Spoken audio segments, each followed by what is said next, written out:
আজকে চলে গিয়েছিলাম বাবুকে নিয়ে বাবুল্যান্ড বাড্ডাতে। বাবুল্যান্ড বাড্ডা বিটিআই প্রিমিয়ার প্লাজার লিফটের 1-এ অবস্থিত। আপনি যদি রামপুরা থেকে বাড্ডার দিকে যান তাহলে হোসেন মার্কেট পার হয়ে একটু সামনে এগুলোই পেয়ে যাবেন।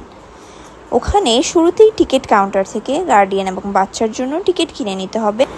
টিকিটের প্রাইস হচ্ছে 400 টাকা করে এবং গার্ডিয়ানের জন্য পার পারসন হবে 150 টাকা করে। সবাইকে অবশ্যই ওখানে মোজা পরে যেতে হয়। যদি মোজা না নিয়ে যান তাহলে পার পেয়ার সক্স আপনাকে 60 টাকা দিয়ে কিনে নিতে হবে। ওখানে অনেক ধরনের খেলার স্টেশন আছে, যেমন এখানে পুলিশ স্টেশন সাজানো আছে, ওখানে বাচ্চারা সেজে সেজে খেলতে পারবে। তারপর আছে হসপিটালের সব কিছু আছে, গ্রোসারি শপ আছে, কার সার্ভিস আছে, ফায়ার স্টেশনও দেখতে পাচ্ছি। এখানে অনেক স্টেশন আছে, বাচ্চাদের জন্য খেলার অনেক অপশন আছে। এখানে বাচ্চাদেরকে নিয়ে গেলে আপনারা আরামসে 2-3 ঘন্টা পার করে দিতে পারবেন। এখানে 2 ঘন্টার জন্যই এন্ট্রি দেওয়া হয়। এখানে রেস্টুরেন্ট আছে, আপনি চাইলেই খেতে পারবেন, বিভিন্ন অপশন আছে। এখানে মেইনলি টোকিও চিকেন আর ফ্রেঞ্চ ফ্রাই বাচ্চারা চয়েস করে।